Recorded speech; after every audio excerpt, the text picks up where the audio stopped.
Which one's the best crypto asset? Well, Bitcoin's the best crypto asset. Okay. What's the second best? There is no second best.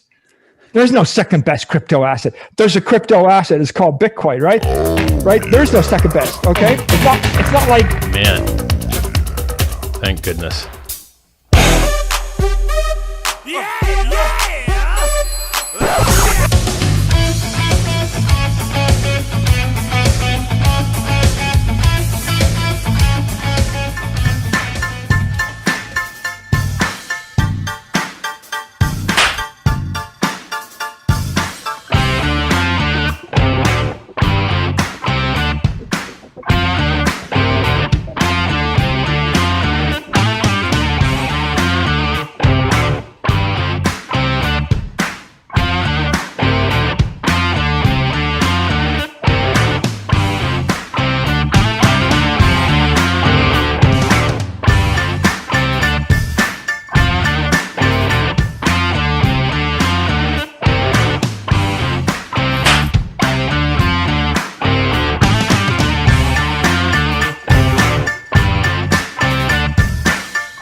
Take myself off mute. What's going on? It's a HEX Late Show with 43 OG. I'm just waiting on some of the crew to show up. I'm so happy right now. Our good-for-nothing premier, Dan Andrews, has resigned. The world is now a better place. Now we just need that guy in Canada to fuck off. What's going on, crew? Let me turn off this music, eh? What is going on, crew? It's a Tuesday evening on the eastern side of Australia. Let me see who's here. We've got Hex Enthusiast. We've got Sammy Chica. What's up, Sammy? Red Squirrel. We've got Maxi Cabby. Pie Excellence. What's up, Doza? My partner in crime on Fridays. Hex Rockstar, who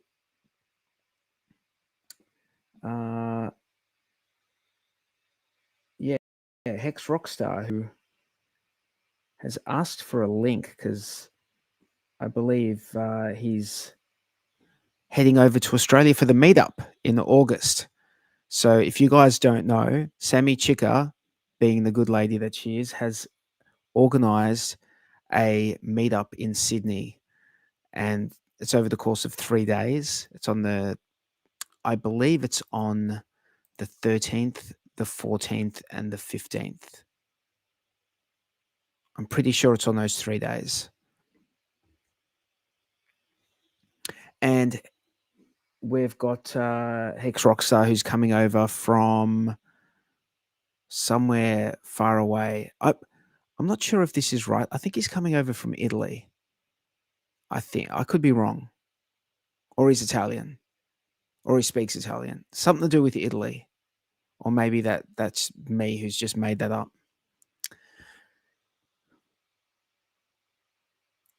All right, so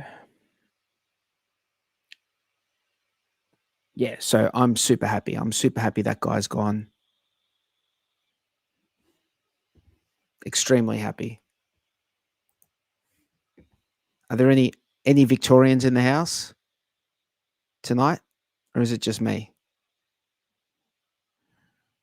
Am I the only one from Victoria? You know, this guy is so, like, this guy was so beloved. People loved him so much that now that he's resigned, like, a celebration party has been organized in Melbourne. Like, I think for tomorrow night, just in Federation Square. Like, immediately celebrations. People are so happy this guy is gone. So happy. Why are they happy? Because the guy was like he was an oppressor. He was oppressing the people. You know, he was an autocrat. He enjoyed having his foot on everyone's neck. I didn't enjoy it. You know, the thing I hated about it the most, it was very, very specific thing. I mean, I hated a lot about it, but one thing I didn't like about it was that at the time I was running like a couple of times a week with a mate of mine. And because of the rules that they put in place, and I used to go for a run, it was like at 5:30 in the morning. Because of these rules, I was no longer able to go for that run because we weren't allowed to travel more than 5 kilometers from our home. So that pissed me off because there's no reason to stop someone from going for a run if you care about their, you know, respiratory health. So anyway, I'm glad he's gone. So my day was just that bit happier. Let's pivot. Let's pivot away from that guy. I'm glad he's gone. There's a book written by Lynn Alden,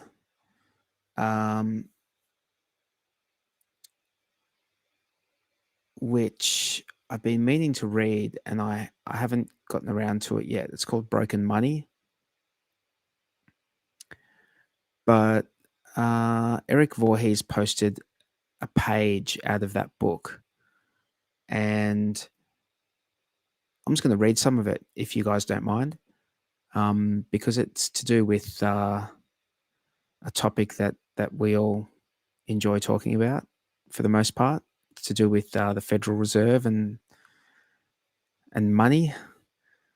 So let me just jump into that. In 1913, when the Federal Reserve was created, there was 19.31 billion in broad money. At the end of 2022, there's 21.4 trillion.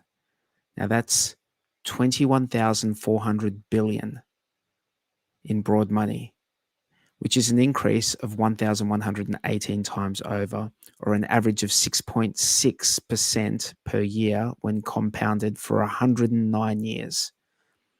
The population of the United States was 97 million in 1913 and about 330 million in 2022.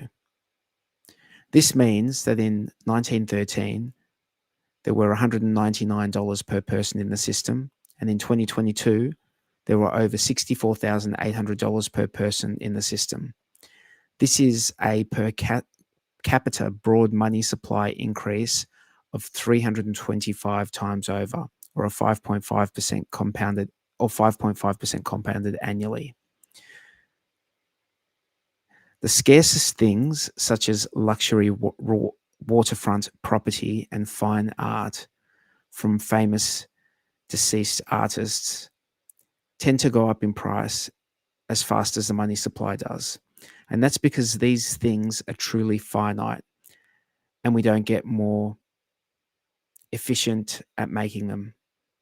As a result, as money is created, it pushes up the prices of those goods by nearly the same rate. As an example, one particularly well-documented Miami Beach waterfront property was originally sold for $100,000 in 1930, and by 2022 was worth around $30 million, which was a 6.4% compounded annual growth rate. And that was in line with the growth rate of the money supply over that long period. Semi-scarce things such as gold, oil, beef, and median homes tend to go up in price at a 4 to 5% annual rate if money supply growth is 6 to 7%, because we get moderately better at producing them over time due to better technology. A barrel of oil, for example, went up from an average of 95 cents in 1913 to an average of $94 in 2022, which was only a 100-fold increase, or a 4.3% compounded annually. The price of beef similarly increased at a 4.1% compounded annual rate from the 1930s through to 2022. Okay, so I read that earlier today and I'm like, I can't wait to read this book. And why it's relevant is because this is the whole reason we find crypto so compelling, because central banks are whittling away value by printing money. So by having a scarce digital asset, we're hoping that we retain more value in that asset than if we hold money. Well, currency, I should say, if we hold the fiat currency of the country we live in.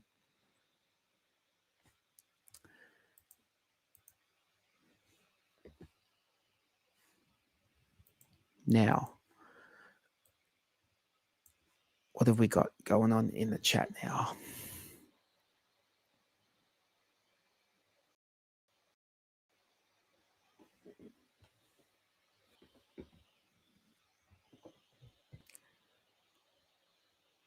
I've got Hex Rockstar wanting the link, which I've sent.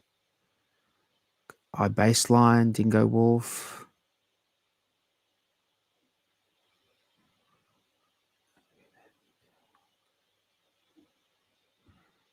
How do we know the Hex Enthusiast says, how do we know the new Dan won't be following the same program? We don't. The next person could be the next puppet. We got no idea. Who knows? At least that guy's gone.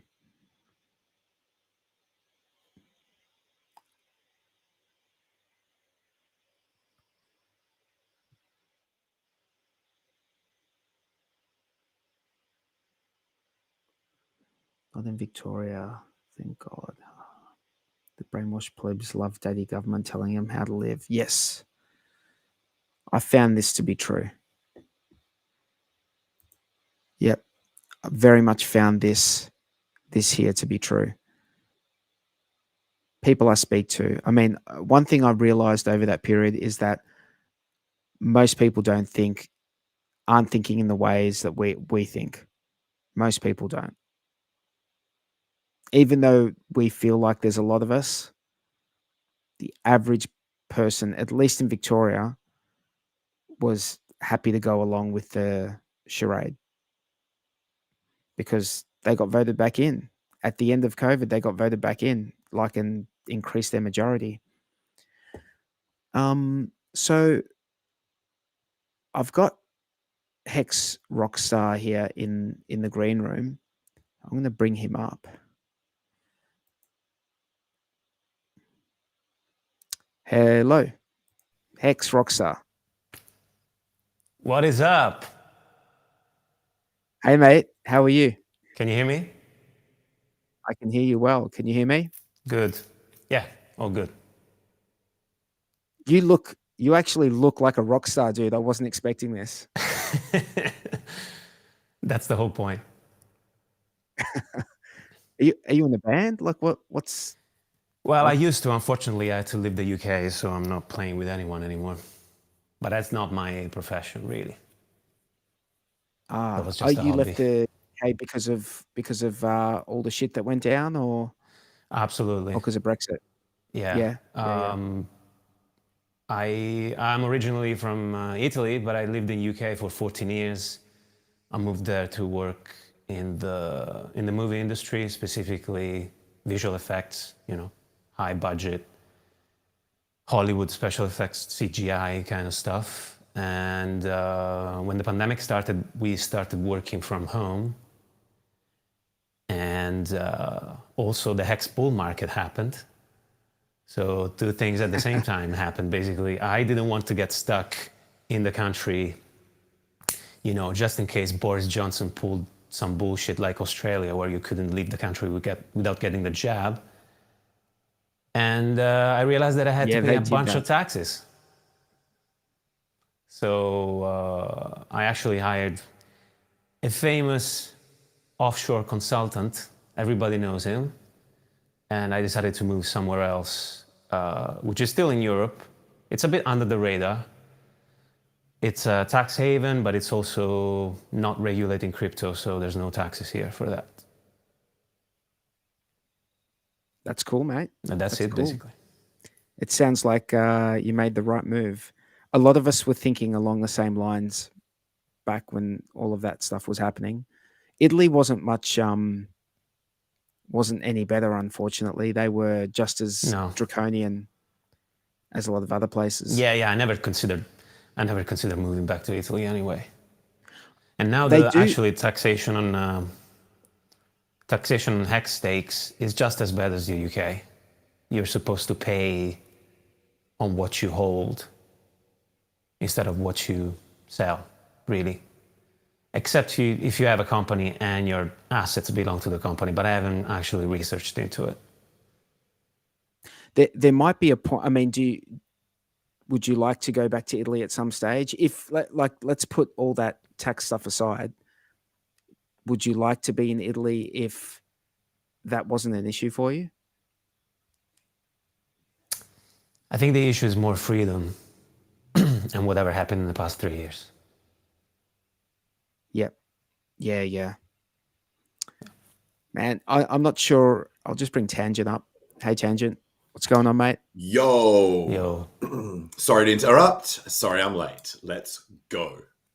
Let's go. Let's fucking go. So what's awesome is Hex Rockstar is actually coming to Australia for the meetup, aren't you, mate? Very cool. Yeah. I decided why not. I mean, I guess now it's the best period to travel before they pull some more bullshit off. True. You never know.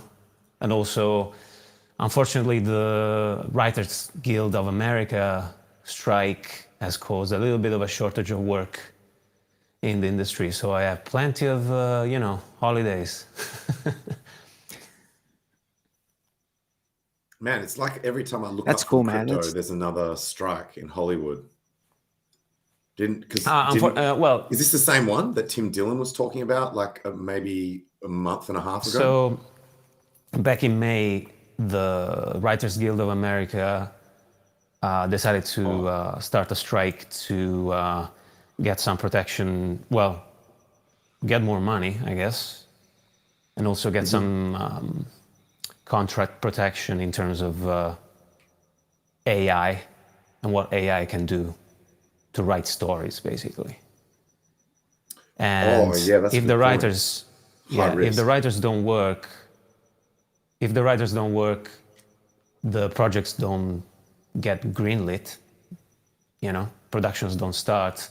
And if the productions don't start, people like me don't have any projects to work on. Yep. And then they pulled in the actors, and then they started to pull in the game industry as well. So unfortunately, in my company, we had to let go. We had to let go of a lot of people. We were expecting work to be low for the whole summer, which it was, and probably it's going to be like that until November. Holy shit. So this is the same one Dylan was talking about, and I didn't realize it's gone on for so long and having so much impact. Holy shit. Oh yeah, I mean, the visual effects studios, the vendors that produce the actual visual effects for the big production companies, they have a really tight margin. They don't make a lot of money, It's more about prestige than income, than revenue, really. Yep. There's always you're always on the brink. If you don't get a project and if you don't have, a schedule full of projects to work on, you're going to have to let people go. Yep. It always happens once in a while.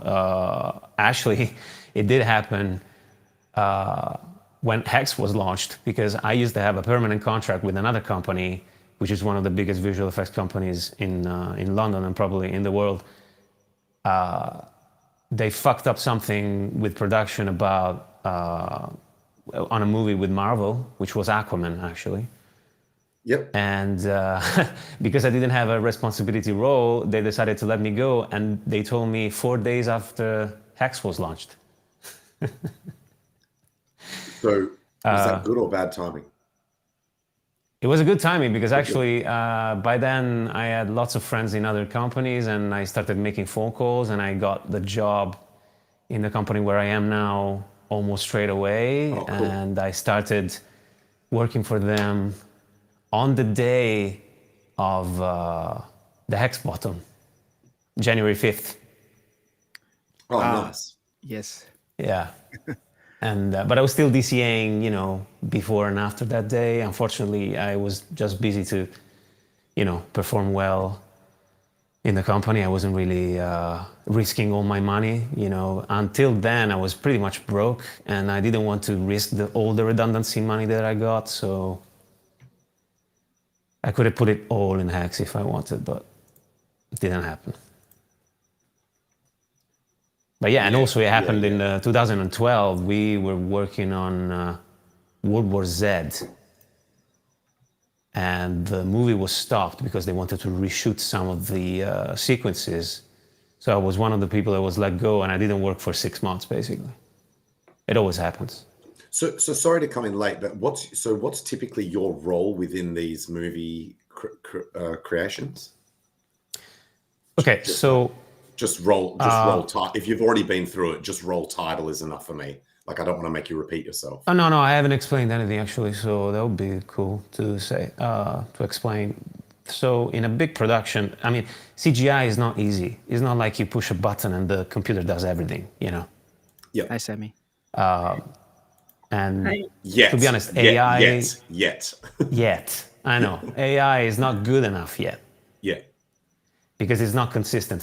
I haven't really... I'm a bit of a purist, so I haven't really played with it yet. And to be honest, at the end of the day, my brain is so fried that I don't really want to spend time on it.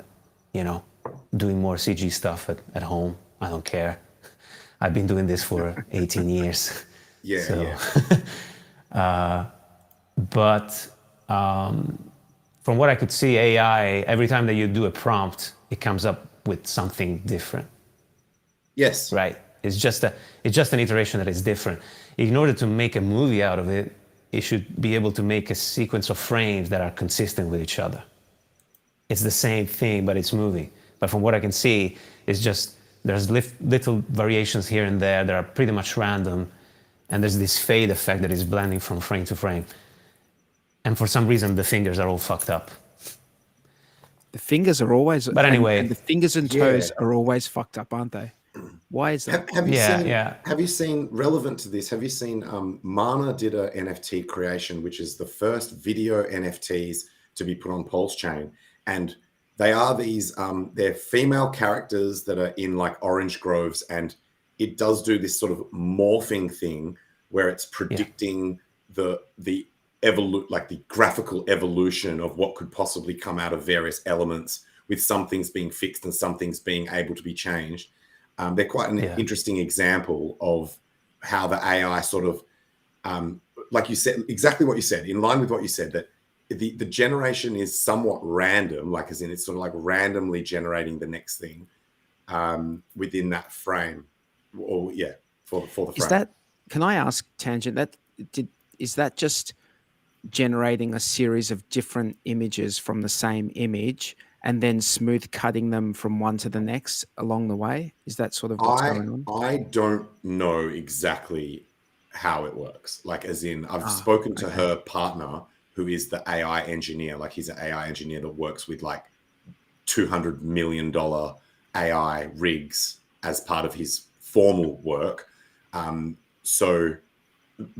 But I'm not actually sure. Sort of like, a lot of this AI stuff is black box anyway. So some people, that question might not actually be able to be answered. Well, I wouldn't exclude that it's something like that. You know, it's morphing from one image to the other, and there is probably some time frame distance between two images. You know, it's not actually generating each single frame. But going back to explaining what I do, I mean, CGI is complicated. It's a very long process. Each person working in it has a very hyper-specialized role because each step of the process goes so deep, you know. It's not just, I mean, first of all, just modeling, just making a geometry and modeling it. The amount of tools that you have to manipulating the geometry is very vast, and it's usually done by people who have a very good eye in sculpting. Then there's the painting of colors, which is called texturing. Right? You might have heard of the word texture, right? Which is just the colors, but without the shadows and the highlights and all the things that make the material look, you know, responding to light. And then there's the shading or look development, which is what I do.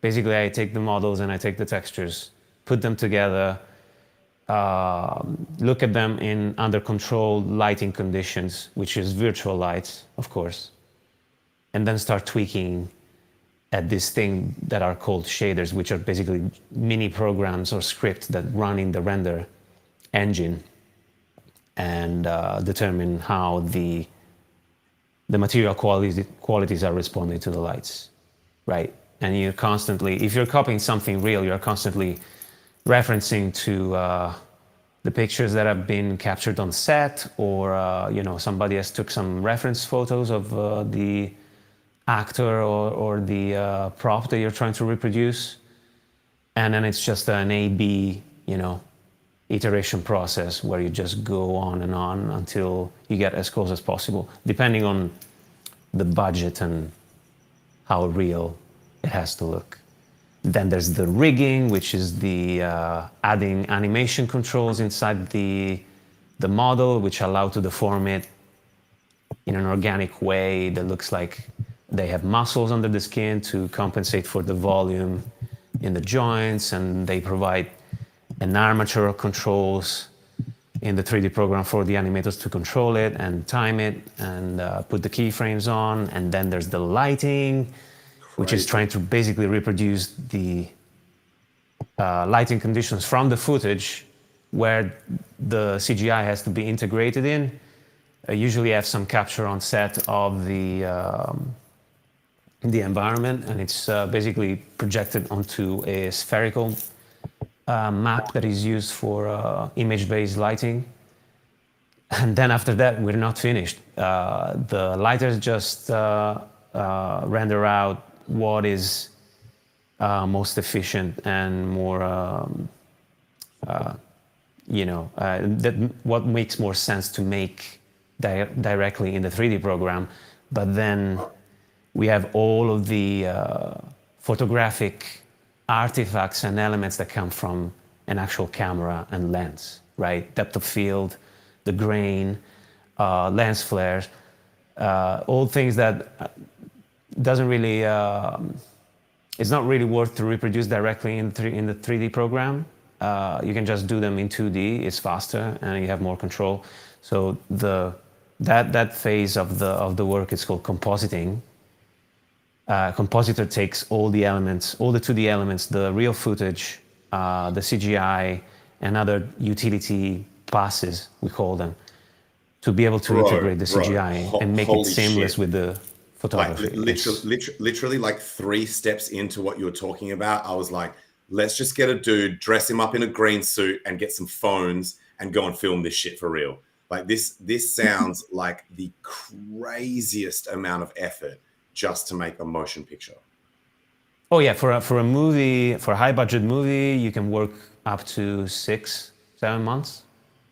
Fucking and that's hell, only bro. That's not the Let's whole just get movie. our iPhones and go down to a park. It'll be just as funny. It'll be just as entertaining.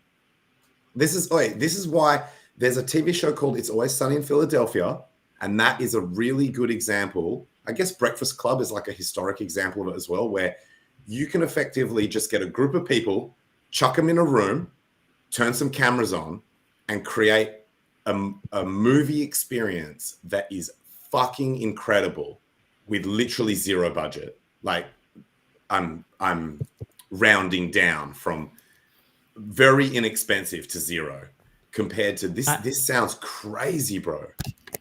Well, you know, there's some things you can only do with millions and millions of dollars. We're talking about, I mean, all the photography and things that you could do with proper equipment cannot be matched yet with a phone. You know, actually, funny enough, when the iPhone 13 came out, they added a LiDAR scanner into the camera. Yes. Right? Which is a technology that was used in visual effects for a very long time, because that's what we use on set to capture the shape. And no, it basically, there's a guy on set that goes around with this thing that looks like a round antenna and it's rotating. It walks around and it's capturing a triangulated geometry of the environment. So what we do with that, we import it and we use it as a reference to match the camera movements of the real camera to reproduce the movements in CG, because if you don't have a frame of reference of the real world, it's impossible to do these things. You know, there's another phase. I thought it was for that, like, so that they could keep the background items and the foreground items in focus, because it knows the distance from the lens. Of course. For the iPhone camera, they just use it for this trick so that people can make cooler selfies. But that's not actually where it comes from. It's good tech. Like I used to work in the mining industry, and I remember saying to people, because we used to use LiDAR for volume calculations of things to do with the mine, and I used to say to people, eventually we'll have LiDAR in phones for sure. Like I knew back then that I was like, one day you won't need, because there was truck mounted LiDAR, so you would, or like ute mounted, and you would just drive around and scan shit, and I'm like, that surely will be able to be done in a phone at some point. And now it is. I remember a friend of mine who actually works in Facebook and is responsible for the augmented reality team in Facebook. Mm-hmm. He was messing around with LiDARs many years before that, and they were like this big, you know? And now they're like this small. Yeah. The crazy. They can only get to a certain distance, though. I mean, they have to shoot a certain like infrared or laser, and then they get back the reflection and they try to measure the distance. I think that's how it works. And I think it's also used in Tesla cars now. Oh, good point. Yes. As part of the self-driving. Although I did hear that with self-driving, they're actually shifting. They're shifting somewhat away from having all these like high-tech sensors and using image cameras for everything. They think they might be able to combine like image cameras with AI to do everything from a visual, like just visual cameras, rather than like lasers and all sorts of other sensors. But who knows, right?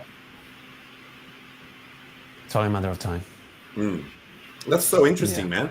Sammy, sorry to. Hey, Tangent, how you going? Yeah, really well. How about you? Yeah, good. What's up? What's been happening, guys? Too much. Jen Andrews is gone. Too much. Too much has been happening. I know you're happy, Mr. Bull up there without the camera. And I love that jumper, Tangent. That's so cool. Yeah, and it's cool. This is Tangang merch. Going?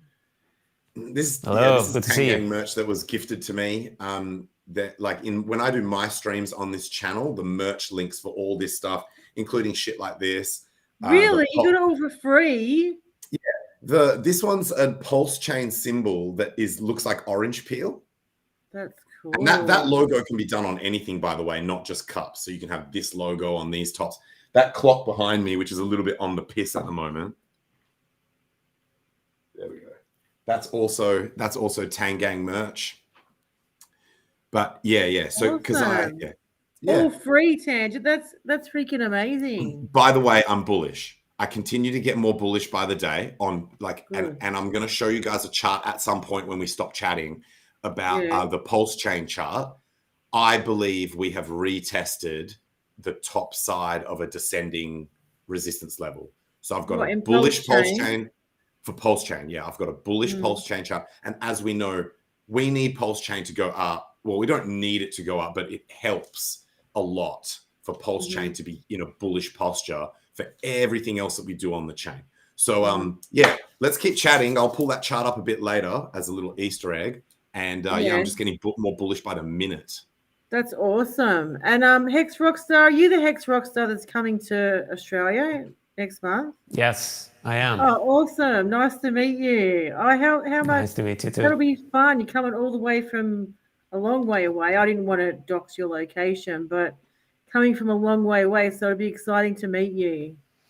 Yeah, unfortunately where I am, there isn't a lot of excitement, so I have to travel to have fun and meet my online friends, you know. Oh, well, that'll be good because we've got a lot of cool stuff planned. Everyone watching, hello, everybody. Don't forget, we got the Sydney meetup coming up 13th of October, which is going to be a lot of fun. We got drinks on the Friday night at the Occidental Hotel. Saturday, we have a harbour cruise from 12 till 4. And then Sunday, we have a brunch at the Mercure. So 3 days of fun. If you want to come late, that's fine. Just let me know and I'll send the link for the tickets because we're all going to get together. It's a bear market. We're going to drown our sorrows and get on with life. So, yeah, that'll be a lot of fun. What else has been happening in crypto apart from BitBoy taking over the whole of Twitter with his drunken, crazy... Oh, my God, Sammy, I've never laughed so hard in my entire life. The hardest I have ever laughed in my life was today watching the Ivan on Tech. Yeah, because Ivan on Tech showed the video, but he provided this context where he's like, watch this video and imagine that it's a cutscene from GTA where you're heading on your way to a mission. And it's like, and so he's like, imagine you're in the car on the way to the mission and the dude's like, yeah, okay, we've got to go to this house. We've got to steal this Lamborghini back. And the dude's all like cracked out on drugs and like telling you like the narrative, like, man, this guy stole my Lambo or whatever. Right. And then, so I'm watching it within that context. And it's that bit where he's quoting, he's like, yeah. And then this guy said to me, Elizabeth, like what is the name of that chick? He's like, blah, blah, blah, called me up and said, I beat him up. And then afterwards she called me up and said, just kill him with a fentanyl syringe or some shit like this. Oh my God. It was just absolutely insane. Like, it was just so funny. You didn't piss your pants, did you, Tangent? No. I've got great bladder control even when I'm laughing that hard. It's like, it was just, that, you know how that when there's something that's really funny and you're laughing anyway, but something just hits you like extra hard, that fentanyl syringe comment it just took me over the edge. It just took me over the edge. I was literally crying, like when you cry with laughter, tears were coming out of my face. I was laughing that hard. It was I haven't even seen this clip yet. Bro, we should play it. We should play part of it. Yeah, let's play it. Should. Where will I find it? Well, we could pull up the Ivan on Tech one because he's already cut to the spot that is worth hearing. Like because he doesn't want to like bore people playing because the whole thing's like 19 minutes long or something. But he's just cut into that one spot. And then cops rock up. Oh, bro, it's just, which is part of the reason why he's saying it's a bit like GTA. Because it's like he's talking about stealing Lambos and he's going to the guy's house and then suddenly the police are arriving and shit. It's just, the whole thing is just so hilarious. Is this the breaking news one? Yes. Hang on. Yes. Let me bring it up. But, yes. but he it goes tells for 37 minutes. he tells the cops that he cheated. He tells no, but like just towards the start of the stream. So yeah, I'm not saying don't play the whole Ivan on Tech stream, just the bit where he's talking about it. It's right at the start. Can we hear this? So basically, he tells the cops like I'm just here for my Lambo. This guy's got my Lambo, like, and then he's like, I cheated on my wife, like he's like telling the cops that he cheated on his wife and shit. It's like, can you hear this? No. Oh, but hang on. You haven't turned it on yet. Do you want me to turn it on? Hang on. Give me a second. He's You need just to digging his own grave, though, isn't he? Can you hear So this? if you He got arrested in real time, and this is kind of GTA meeting crypto. It's absolutely insane, and this season of crypto is getting crazy. As you know, in crypto we have all of these different seasons, and each season has a main character, and the main character sooner or later has to leave.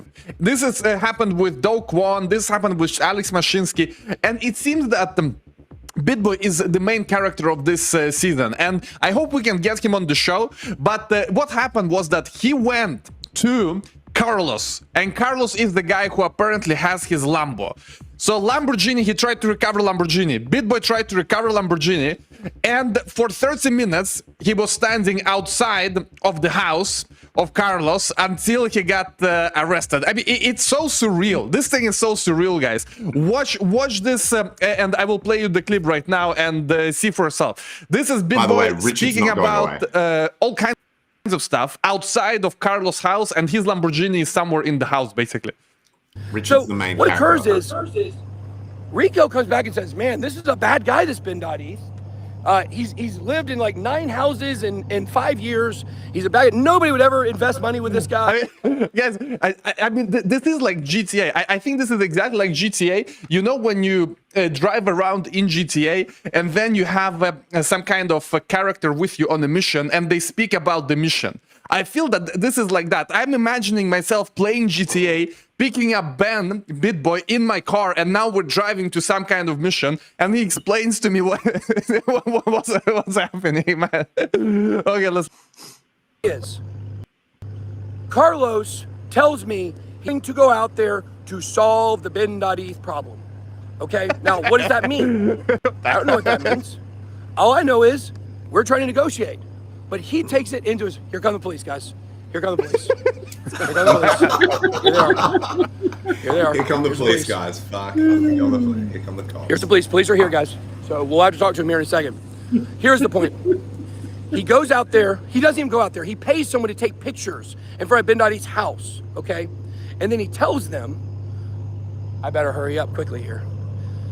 He told me he went out there and roughed up Ben.ETH, fought him and beat him up, and Maxine Waters, a politician, told him to kill Ben.ETH with a fentanyl syringe.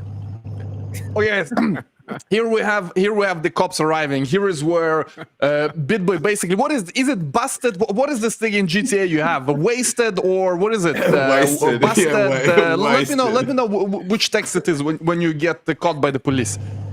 Hey guys. Hey, how's it going? That's it. That's the Yep. funny part. You just. How's it going? Oh, him? I just think. Oh, stop! I couldn't hear. This whole thing's so staged though. Like it looks staged to me because he throws his phone on the ground and it still has like a perfect view of everything that's going on. He's like, he didn't sound surprised at all when the police. He wasn't like, oh shit, the cops are here. He was like, oh, the police are here now, guys. Like it sounded like he was expecting the cops to arrive. Like it was just kind of, I don't know. I need to watch it. And then I need to watch it. He admits he's got a gun in the car, and they're like, "Are there any people in the car?" And he's like, "Yeah, there's someone in the car." And they're like, "Who's in the car?" And he doesn't answer for ages. They're like who's in the car? And he's like, and then he says, he's like, it's Cassie or whatever, like the name of the chick he cheated with. Like, so he's got his like fucking, the chick he cheated with is in the car with a gun while he's trying to recover his Lambo. The whole thing's just cooked, bro. It's just fucking cooked. So It's pretty bad. The poor wife. Do you think he's She on something, trusted mate? him. Oh, I mean, He has to be on it's cocaine. either staged or he's fucking high. Like, as in like, sorry, I don't know for sure, but it seems like those are the two most likely possibilities: is staged or high out of your mind. Because otherwise, why would you be doing that shit? Doesn't seem Why high. would you? I think he's always high. You just don't notice. Maybe that's what it is. Maybe he's always just when But he's the on poor Twitch, wife, he's always You don't think it seems high for someone to be out the front of someone else's house filming a selfie, like about that dude's got his Lambo, bro. That dude's got his Lambo. But what about the poor wife when he made the public apologize? And she was so sweet, just standing by him, you know, really hurt by what's happened. And they've got kids together, and she just stood by him. And now he's just gone back to doing this kind of shit. I feel sorry for her and the kids, really. Unless it's staged. Unless it's staged. And she's in on it. She's in on it. No, I don't know. Maybe. Know. Who knows? Who cares? I just thought that fentanyl syringe comment just was like for that to be part of his thing, and he's like, because he's quoting someone else saying that about what someone said to him, right? So this is like a fourth hand fucking story. Hectic. Just fucking hectic. I bet that doesn't happen in your neighborhood, Hex Rockstar. Oh. He tried it. Well, when I moved here, the culture shock is a little bit hard, you know. Yeah. There is a drug cartel where I live. Yeah, nice. But you don't see them. It's more. Sammy's like, nice. Nice. I mean, at least you can get high quality drugs if you need it. And it's like people are going to behave themselves out in the street. Like, you know, it's a very touristic place. Actually, That's where the actions are. True. Where the action. So is that where all the action in town happens, in that one hotel? Ooh, I don't know. I do live in a hotel, actually. Oh, do you? Yeah. Real rockstar stuff. True rockstar stuff. On the beach. Yeah. Oh, nice. I mean, after 14 years of London, I'm not gonna move, you know, cold country, you know. Yeah, fair enough. On the beach, I still have my job, still working remotely, but at least I can take a break on the promenade. Cool. And what are you most looking forward to seeing in Australia when you come out? To be honest, I haven't planned that much. You know, I really miss the big city. So I'm not sure if it's a good time of the year to visit, I don't know, the Outback, but what do you think? It'll be hot, probably, because it's always hot there, isn't it? Alice Springs, Darwin. It's always about 30 degrees up there or more. Really? Yeah, Sydney, well, in degrees Celsius, we should see about 20, between the low 20s and high 20s, which is nice. I don't know what it is in Fahrenheit. You probably use Fahrenheit, but it's nice. Sunshine. No, it's Celsius. It's probably the same as. It's probably the same here right now. The summer season is ending, and it started raining a little bit. It's been hot the whole summer. Yeah, Sydney's just nice, but yeah, if you go to the centre, towards the centre, you're gonna get real hot. You get like 30. I don't mind. Oh, yeah, but it's not like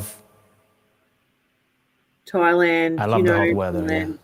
Sticky heat. It's just like Aussie heat. Even the heat in Las Vegas was shocking when I went there last September. We had a heat wave, and oh my God, I nearly died out there. That's a different heat again. Just depends how you can handle it. Are you going to go to Queensland Hex Rockstar? You going to go to Queensland, the Gold Coast? The thing is, I'm flying in the week before the meetup, and I'm leaving the week after. So there is time to do something. Yeah, So absolutely. the Gold Coast is a beautiful part of Australia. Queensland. Great Guys, got place. any, do we have any suggestions for Hex Rockstar?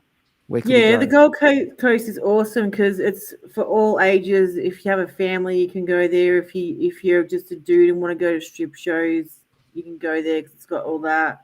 Theme parks, if you like rides, nightlife, you name it. It's got the beach and the city, good weather, waves. Noosa. Perfect spot. Noosa is Noosa a beautiful place. Noosa. It is. Cairns is beautiful. Yeah, Cairns is like heaven on earth. Beautiful. Is it north or it's more south? North. Cairns is North of far, Sydney. pretty north. Where are the Yeah. I don't highest know. So birds? far, I have a hotel in Sydney for the whole time. I was looking for see as many rock bars as I could. Cool. You know, getting to my kind of setting. You will. I think you'll be busy. There's lots to do in Sydney. There's, you got the Circular Quay, all the bars and cafes, restaurants, clubs, if you like clubbing, pubs. There's an aquarium in Sydney. There's zoos in Sydney, Luna Park, which is really expensive. I'm wondering if there are many live venues in Sydney anymore. There should still be some live venues around in Sydney. I'm going to this gig actually. It's a Def Leppard tribute gig in the Factory Theatre. Nice. Oh, nice. We have that band come to Melbourne sometimes. There's a whole heap of them. They do like Def Leppard, Guns N' Roses. That's what we do. Yeah, I over think this here. time is Def Leppard and Poison. Cool. Bit of fun. Oh yeah, get Hex. Anita said Bondi as well. Bondi is beautiful. If you've seen the TV show Bondi Rescue, go in there, go out there. If you go too far, you might even get on TV.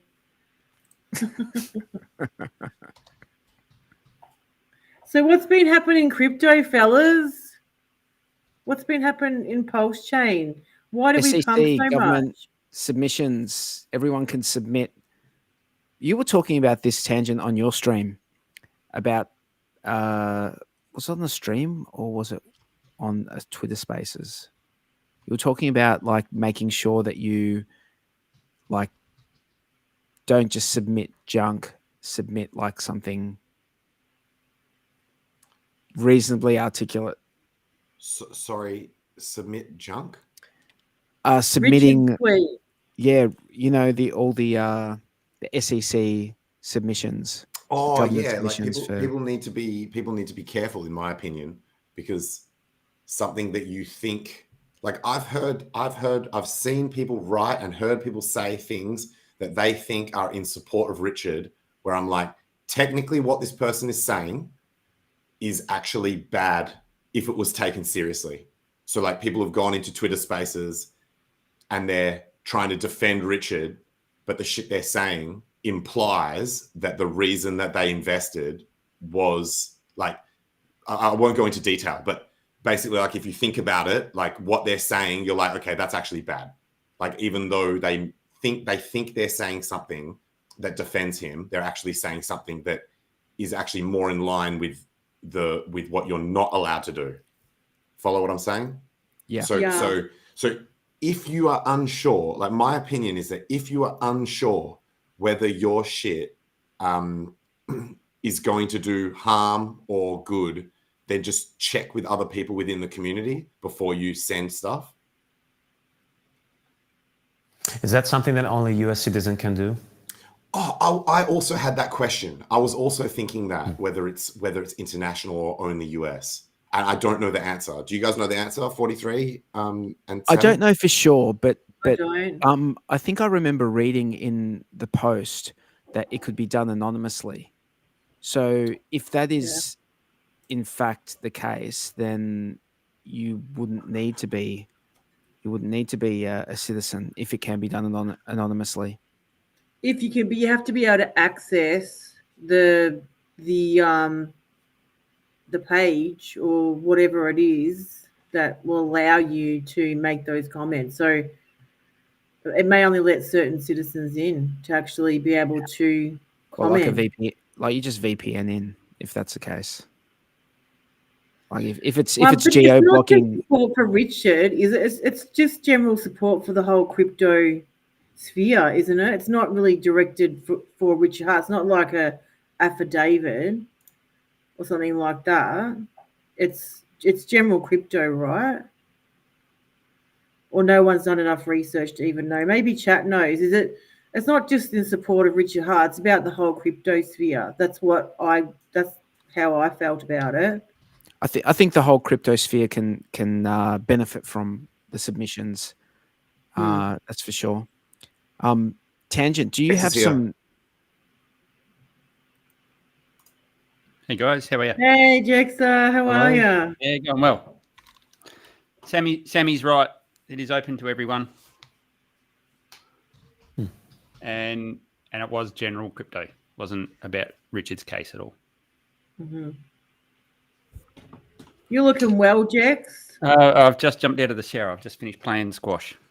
Oh, I was not aware of that. Thank you for clearing that up, Jexa. I did not realize it was general submissions. I thought it was related to his case. So it's only related indirectly.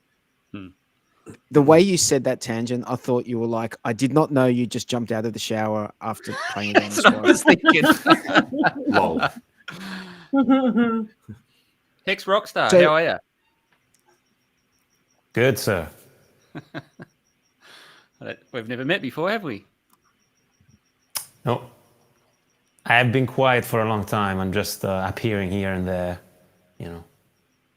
I didn't have the gear to show off, but now I do. So I like your set, Hex Rockstar. It looks pretty good. yeah, if there's something that I'm good at doing is overdoing. But I'm trying to learn cinematography, so you know, I'm trying to put the lights to use. Sounds good. It's quite an elaborate setup, actually. Yeah. It looks it looks absolutely professional.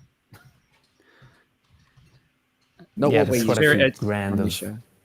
It's very moody as equipment well. here. You got the mood lighting going there. Yeah. Dramatic.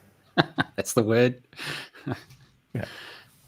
So have we celebrated your victory today, 43?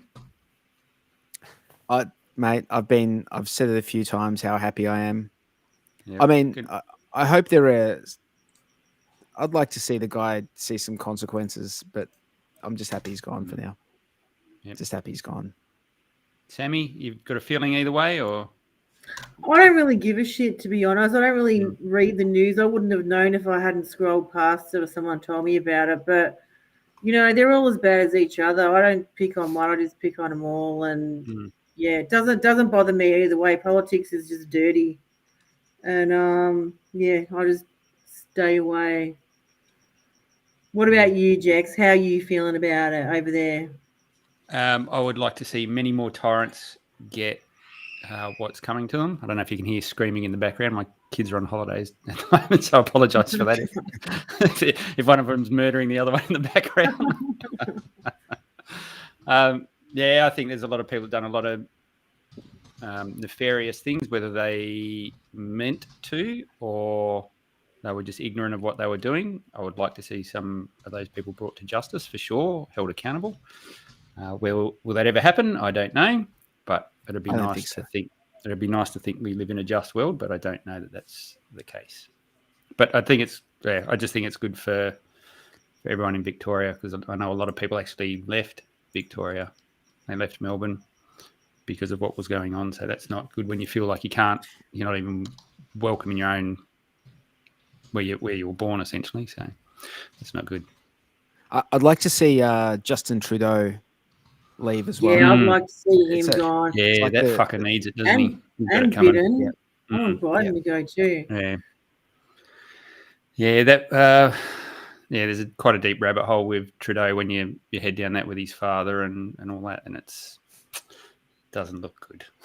Does not look good. So yeah, that would be nice to see some justice done over that way, especially what happened just in the last few days over there, where they were honouring ex-Nazi, what do you call them? Soldiers, I guess. Were Yeah, so they? that's not. I didn't even know that. Yeah, That's gross. yeah. But Yeah. Trudeau, yeah, he's just a mofo. He's got to go. Tangent. Do we have a chart? Did you guys lose me for a bit? Like, as in, Yeah. it said my connection dropped out, which is weird. Out for a second. So we should have a look at the PulseChain chart and maybe have a look at the HEX chart on both chains as well. And why did it go up? Was it last week someone sent over millions of dollars to buy PulseChain? That I told you about? Was it that? Or anyone else know what happened? No, I haven't been following it closely enough on chain to see what's been going on, Sammy. But yeah, I just pretty much forget about things at the moment. Get on and have a bit of fun. Yeah. It'll go up when it goes up. Oh, bro, it's going up. Mm. So, did someone ask for a chart? Let's go. Yeah, I'll pull one up. Let's have a look at the chart. Yeah, I'm bullish as I'm on Dex's timeline of bull market only, and yeah, we've bounced off this. It's loading. Yeah, I'm in full bull mode, and so many coins are popping off.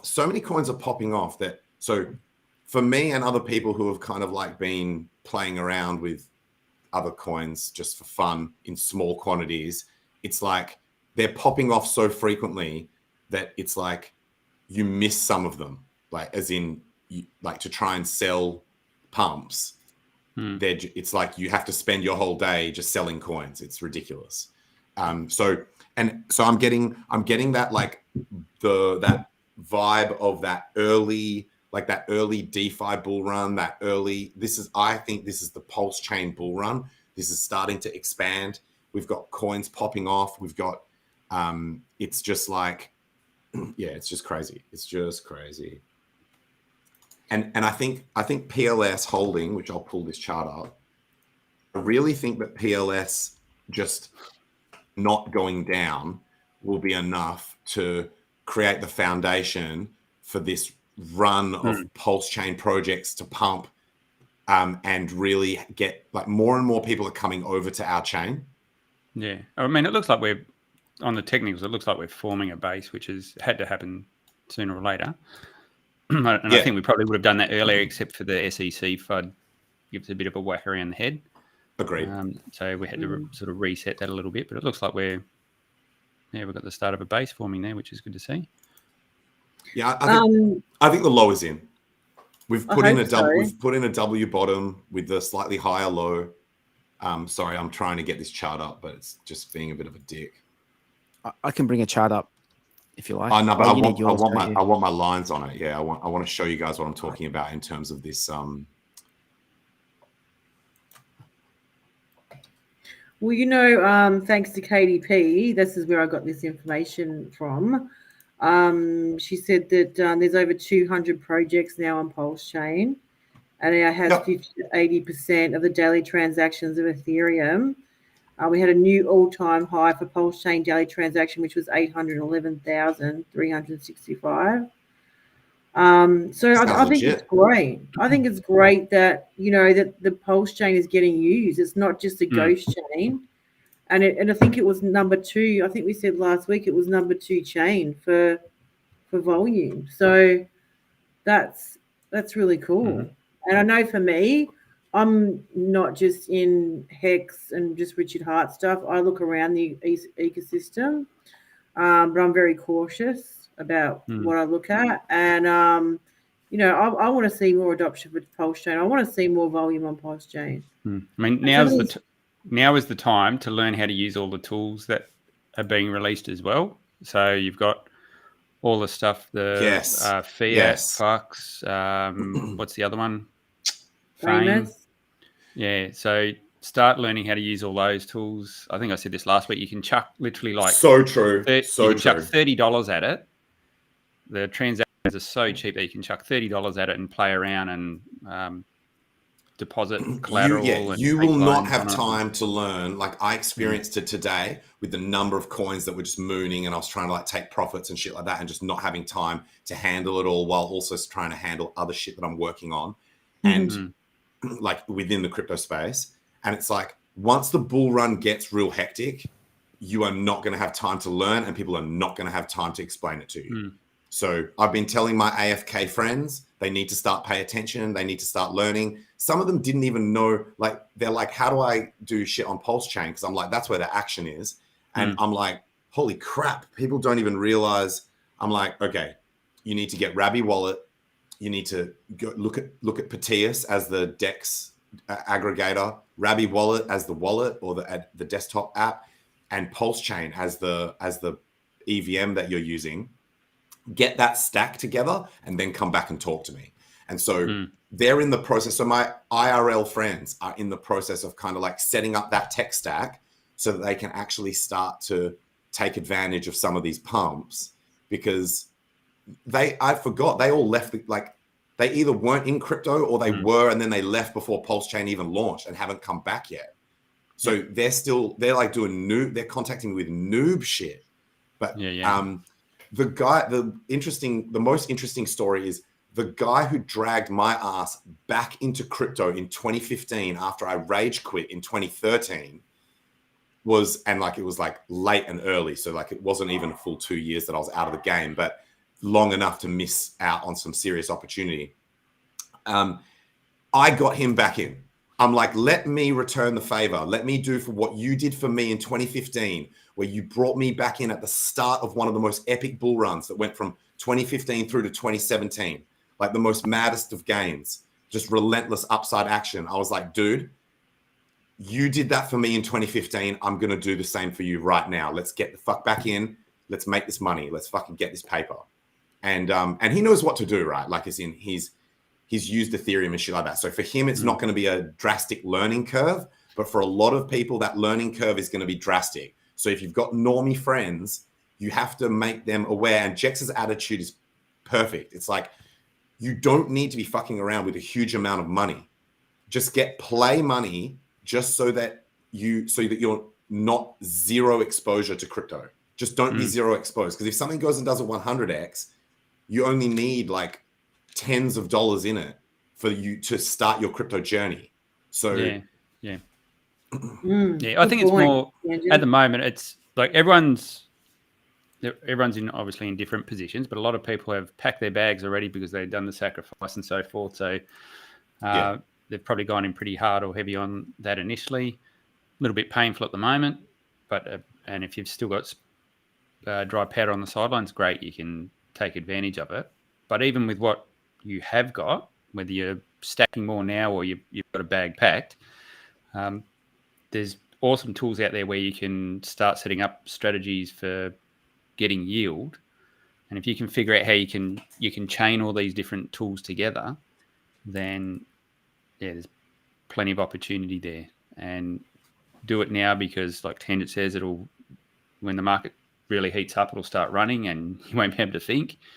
But you can't sit and make a strategy when everything is just like relentless green candles. It's just not possible. Some of these tools, and that's how you get screwed. Yeah. That's how you get screwed. That's right. FOMO, but you're like, oh shit, I'm missing out. You FOMO in on the green candles, and then you get wrecked by a pullback. But it's not even that. Some of these tools are really good tools for managing how you exit, and so you've got to think 2 years ahead of time now and saying, okay, I've got these really cool tools. How can I use them so that I effectively sell tops? So how are you doing that? So you can set them up so they're more or less like stop losses and things like that, so that you're protecting yourself. If you can hold on to your bags for as long as the market reverses, you can get staged out of it in a controlled way. So there's some really clever tools that are out there already.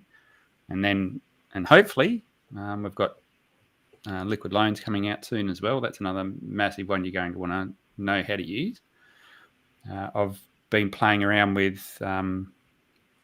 Barista? Have you used the Barista testnet thing? Oh, I haven't yet. No. But I've just been playing around with fiat because I understand liquid loans pretty well and the mechanics of it and how the liquidations work and the risks associated with it all, and how you can do some risk-free yield opportunities within that protocol. So I've then gone to have a look at the fiat stuff and just saying, okay, how can you use this as well as what can you do with this one? And I like fiat. It's definitely got a use case, and FAME I haven't had a chance to play with yet. So you haven't shorted HEX yet? No, I haven't. Dude, that's financial suicide. We're trying to bait the haters into doing it so they can get wrecked. I know. I'm dead keen for liquid loans to come out. That's going to be awesome. But by the way, that is maxi Bitcoin maxis tell you definitely do not short alts that are already down like 99% plus. No, that's you're on the wrong end of the scale doing that. That is like ridiculous.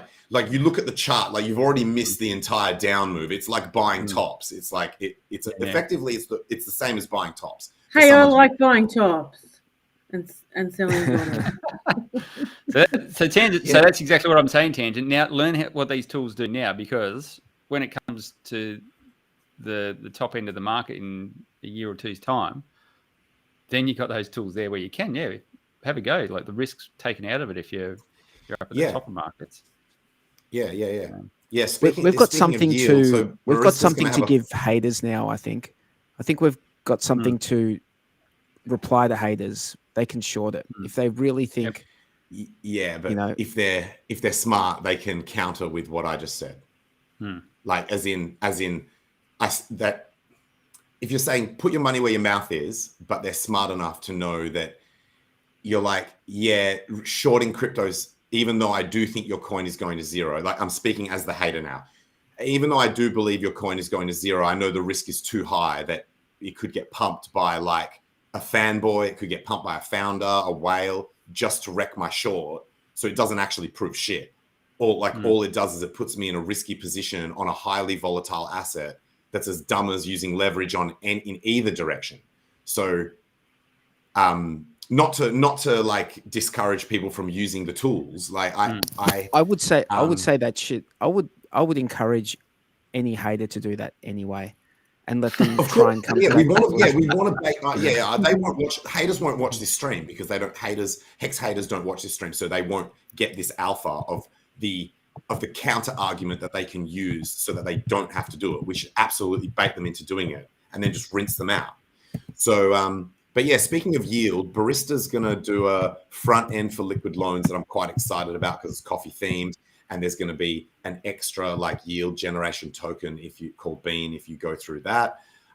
Pussycat's got the Orange Grove farms, which now actually include HEX for single asset staking. They're going to be, no expectations, but they've kind of hinted that other farms and pools are going to get added. I've been using that and absolutely loving it. I'm in the green hard on that shit now. And what else?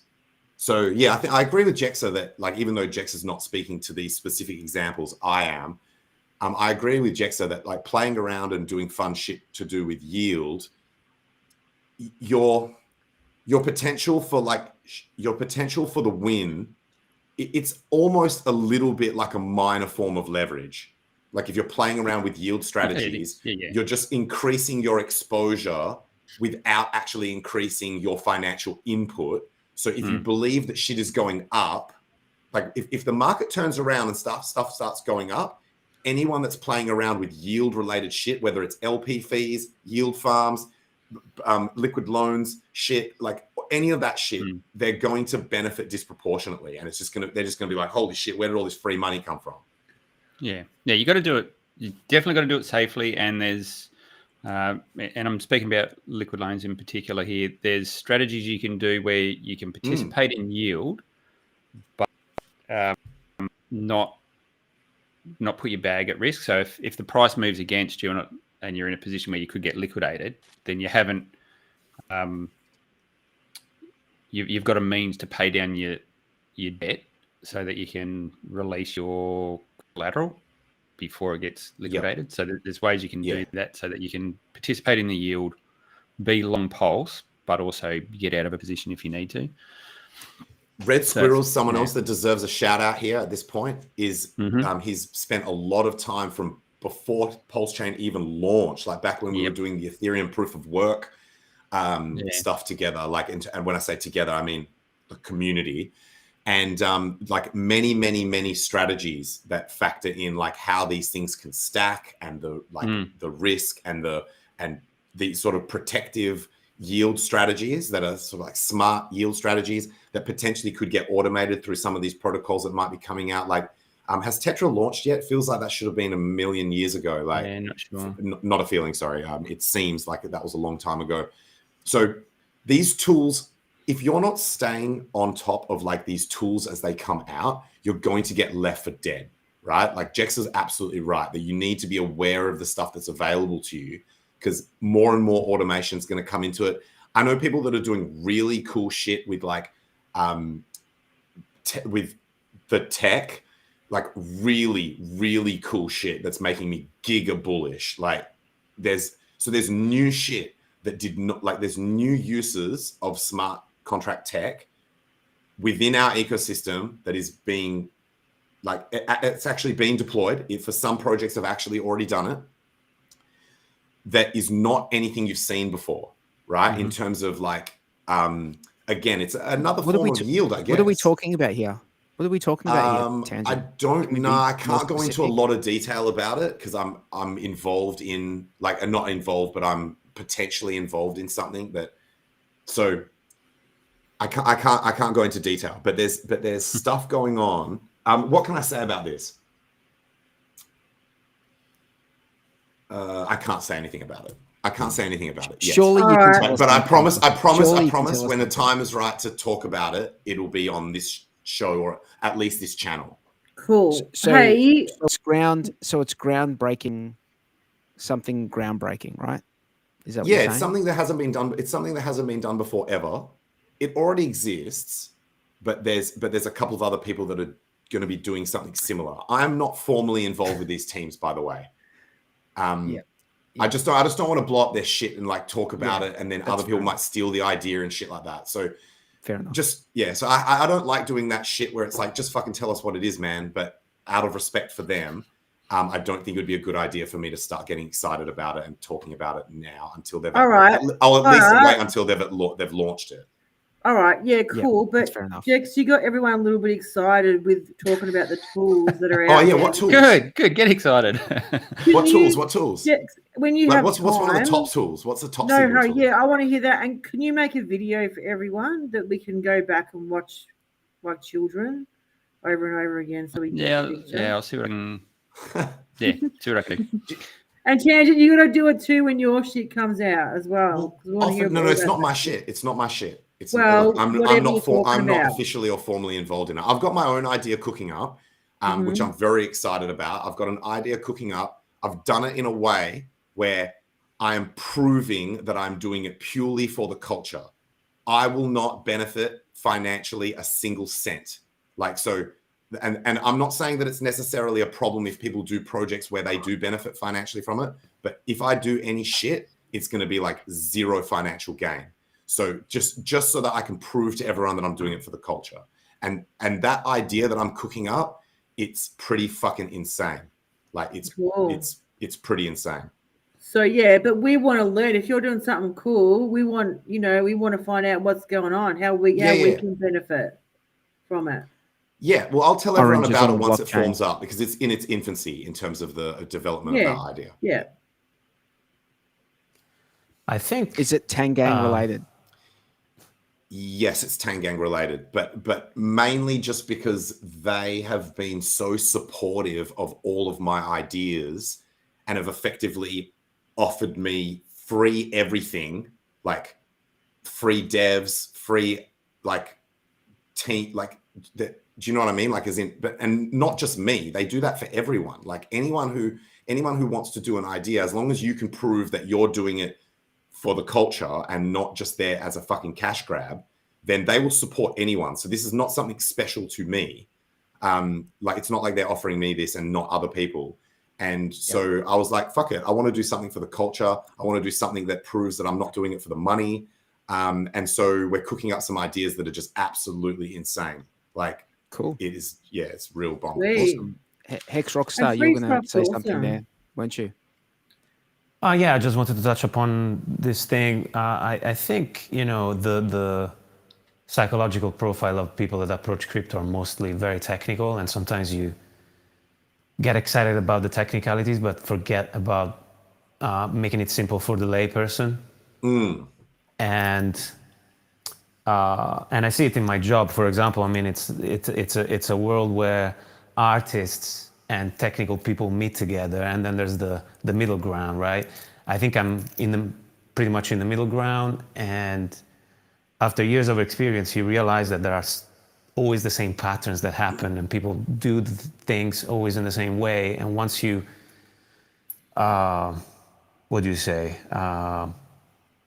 synthesize that workflow to the bare minimum, you're able to make it automatic, and make an interface around it, so that the people that are not technical can use it as well. I think you could apply the same analogy to crypto. I mean, yes, we need you in the Tang gang. We need you in the Tang gang, because that's the exact dynamic that we have. We've got Giga Chad devs, like literally the best devs in the game. No offense, anyone else, but we've got the most Giga Chad devs in the Tang gang. Like, the 9 mil team is the only block scanner that actually works, by the way, in the Tang gang. No offense, anyone else. Your devs are trash. I'm not trying to be offensive. I'm just saying, step your game up. Like, so, like art wise, if you come into the Tang gang, artist wise, insane, another level. Like, you've probably seen the memes on the timeline. I'm not talking about we've got art. the most insane artists and the most insane technically competent people, and we need people like yourself that can actually merge those two things together, and then we'll be unstoppable. I mean, technically we already are, but I'm just trying to make an analogy where if you want to attract new people and onboard them, you have to create convenience, because I think it's the only way that you're going to beat the central planners, because when they're going to make their CBDC and their apps and their wallets, they're going to make them as easy as possible. And people are not going to give a shit about how they work in the back end, right? So because we're discovering all these new tools and these new ideas for trading and making yield and all these things, I think we should try to find out what are the patterns as soon as possible, so that you can condense them and hide them behind the UI, so that people don't even need to know how they work. The problem is that the advantage that they have is that everything is centralized, and they don't need to worry about solving the problem or making it trustless, while we do. Yeah, so right? I think you're right. You got to get rid of all the friction to make it really, really simple for someone to get on. Because there's too much friction, and then that'll come with time, though, right? Like, I think that might be like, I know things move quickly, but I think that might be further down the line. We sort of, I guess right now we're trying to stay focused on what we can do like immediately. Like, that's great for the long-term vision, but I think we still need to get shit done now as best as we can, even in an imperfect system, which is basically the history of crypto, right? It's effectively the whole history of crypto has been people pushing as hard as they can without it being perfect in any way. Yeah, but at the same time, you also, I mean, when I try to onboard people, I try to get them passionate first. Like, I try to explain them why the monetary system is flawed and fraudulent, because I hope that it's going to give them a little bit of anger and interest to learn more, right? If the only thing they know is that you make money, most of them are going to be lazy. But if they understand that most of the reasons why they're suffering is because of the money system, maybe they have a bit more interest, and I don't have to carry them by hand all the time. How do you go there? Yeah, I've found. Sorry, you go. Yeah, I was going to say. Actually, can I just? Mine's one sentence. Can I just quickly say it? Yeah. I have found that personally for onboarding, I try to find something relevant to that person, what they care about, because some people don't give a fuck that they're being effed in the A by legacy. So like, you find out what is important to that person, and then you explain how crypto, and maybe crypto can't help them with the shit that's important in their life, right? Like if they're like, I just want to spend all my time in nature, then you're like, okay, crypto probably can't help you with that. But if there is something that they're very passionate about that crypto actually does have an impact on, then I pitch it like that rather than picking, because I had a standard pitch for years that just worked on very, very, very few people. Right. Well, in my case, I'm not really exposing myself where I am right now. I'm trying to keep a low profile. But when I met my childhood friends back in Italy, I had to basically tell them how much money I made. And instead of getting involved in HEX, to go straight into PulseChain, to be honest. Because it was a lower risk bet, because they don't have much money. That pitch will certainly work with some people, for sure. I was going to say that. But when I had to explain them what to do, I basically had several Zoom calls where I was explaining each step that they had to take to install MetaMask and all these things. That was even before Rabbit Wallet came out. Yeah, Rabbit Wallet is the king. I think that's the hard thing about getting someone involved is you would love to just say, okay, just point them at an exchange and they can buy what they want and nice and easy. But I think you're doing them a massive disservice if you don't spend the time with them and show them how to do it all properly. But that's I think a session for someone to go from basics, doing it properly, like using hardware wallets and things like that. That's like a 4-hour session just to have it set up in a good environment. Guys, there's a million videos that you can just point them to for this sort of shit, people, right? You don't have to sit with someone and explain how to use MetaMask. Like people are lazy. A million tutorial videos. Your, my attitude these days is if someone that comes to me and says I want to get involved in crypto, if they're not willing to just click a link that I've sent them and follow the instructions that someone else has created in a video, then they don't deserve to be in crypto. Like I'm not going to I'm not going to teach crypto 101 to every one of my IRL friends. That's ridiculous. What I did with my English-speaking friends who trust me, I told them go and get Crypto Coffee's course and follow that, and then watch his channel. Good idea. Because I think that's reasonable. But most of my friends from Italy don't even speak English that well. They can't watch hours of YouTube videos. They cannot understand what they're saying. That's getting fixed by AI, by the way. Like as in all like translation in voice translation. It's easy. I can do it. You could send me a video right now. I could send it back to you with so that's not just subtitles. It's actually changed to a different language. We're talking about people that don't even have the patience or to look at the auto translate button. Like even my brother doesn't have the patience. They don't have to do it. They don't have to do it. We do it. Like as in, I think as far as educational resources go, now that there's AI, you guys, it's not going to be a problem. You will not have to spend hours of time with each onboard. That's do you guys reckon that the streaming, like YouTube and stuff, will eventually have a button that just automatically translates it?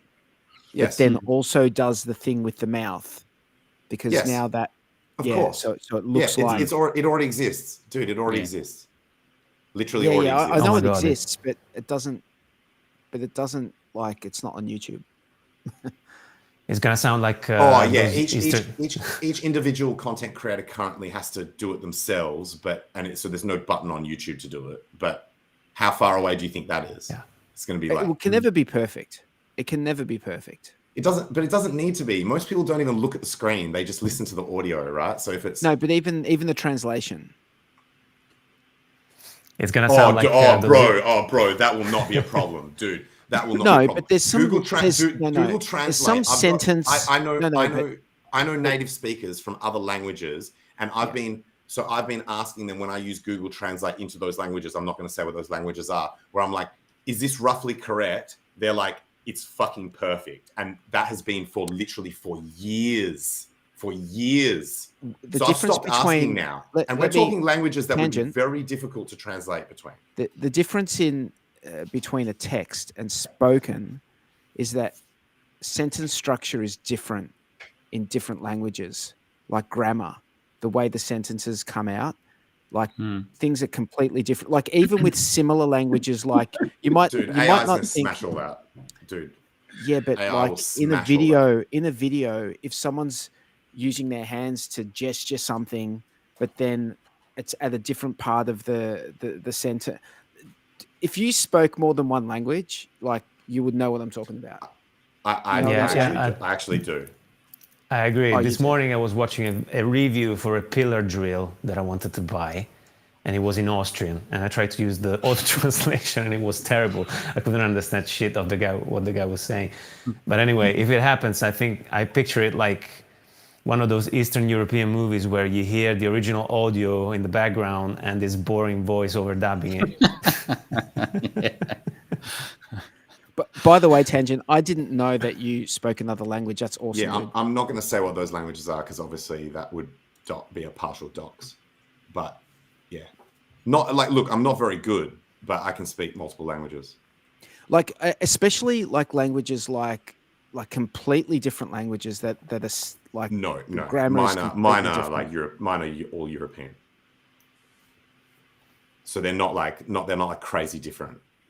No, I'm thinking like if you're talking like Cantonese, and then you're talking I don't know, maybe just English, like the difference there, like there's going to be something that doesn't seem quite right with the video translation of that. But if as it comes out, if we go back to like what the purpose of this discussion was, it doesn't need to be at that level of perfection where you're fooled into thinking that the person in the video actually speaks that language.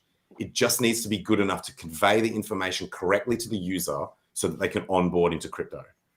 So the things that you're talking about, they don't matter. Yeah, that's true. Right? That's true. It's like, yeah. So, and I think you're underestimating AI as well. Maybe. Back on Hector's original comment about the conversation you have with someone about why they need it. So rather than all the technicals of how you do it, getting people to come around to understanding why it's important. That's a rabbit hole that you can go down, and without, you can come off sounding like a complete conspiracy theory, tinfoil hat wearing nutbag if you overload people too quickly, because we take it for granted. We've been in this space,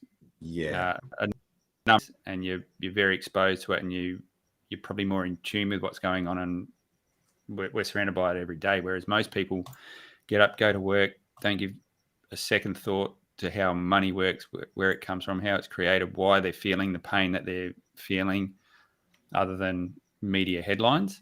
So that's a deep conversation you've got to have with someone to get them on board. So it'd be interesting to see how you tackle that with people. Well, so far I only did it with friends. Yeah. I only did it with friends. Right. Yeah, that's what makes it hard. It's but when you're sitting around a barbecue trying to have a chat with people, it's hard to.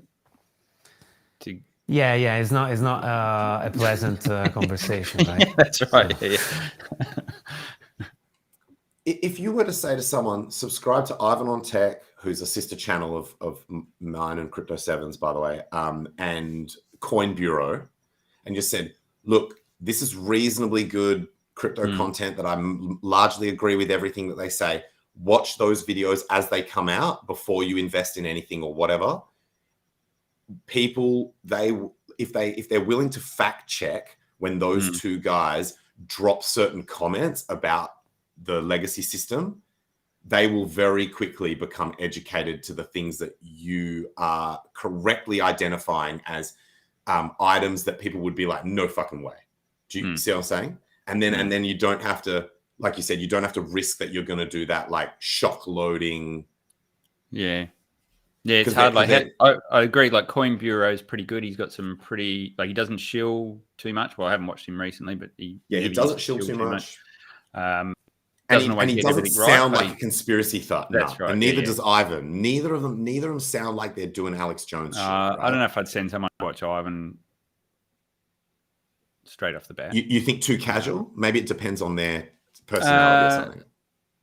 I would I show think them the Mike Maloney History of Money. that's if someone can stick through documentary, and that is really good. It really is. That's a long watch. there's another good one. 6 episodes Mike or something, isn't it? Maloney. 43 sent us a really good link. The Eric Voorhees speech, that was incredible. Yeah, That was incredible. yeah. Why we're in crypto. 43. That dude, put that in the description of the video, please. That video was on point, dude. That video was incredible. Actually, I'm going to look into this wanna... guy that you just mentioned, Hex Rockstar, this Mike Maloney guy. If I don't already know. It's called The Hidden Secrets of Money.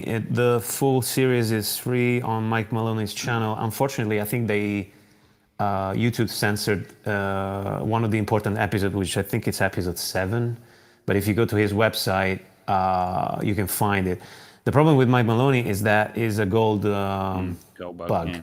Oh. So, but he does and do also one when episode on. He does one episode on crypto, but I think he does it on like Hedera Hashgraph or something. Yes, it's on Hedera Hashgraph, and he's interviewing Dan Larimer. Yeah. And so it's a bit I think he's a bit naive.